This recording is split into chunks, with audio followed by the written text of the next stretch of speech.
আসসালামু আলাইকুম এভরিওয়ান, আশা করছি সবাই ভালো আছেন। তো আমরা হঠাৎ আজ সমুদ্রে এসেছি, তাও আবার ওয়েস্ট পাম বিচে। তো এখানে আমরা মূলত ঘুরতে আসছিলাম চিড়িয়াখানায়। তো তারপরে চিন্তা করলাম যে একটু বিচটাও ঘুরে যাই।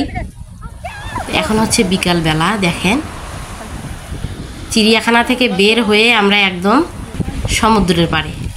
তো সমুদ্রের ঢেউটা দেখলে মাশাআল্লাহ মনটা ভরে যায়, আবার মনটাও ভালো হয়ে যায়। দেখেন জাহাজগুলো যাচ্ছে বড় বড়।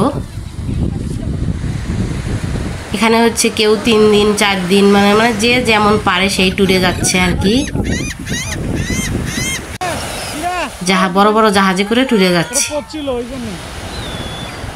তো আর এখানে হচ্ছে আমার ছেলে, দেখেন একটু চিপস ভুল করে ফেলছিল, ও তো আর জানে না। দেখেন কতগুলো, এগুলো কি পাখি আমি জানি না, অনেক পাখি এসে পড়ছে।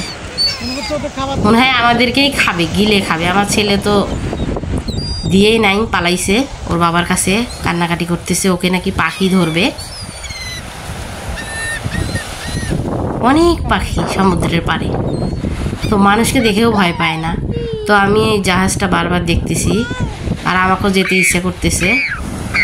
তো ওর বাবা বলে যে এখানে যেতে গেলে 15 দিন বা 1 মাস 1 সপ্তাহ এইভাবে ট্যুরে যায় সবাই।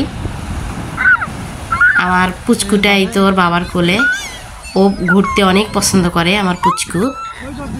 আর এই হচ্ছে আমার ছেলে, চিল্লাচ্ছে সমুদ্রের ঢেউ দেখে দেখে, পাখি দেখে।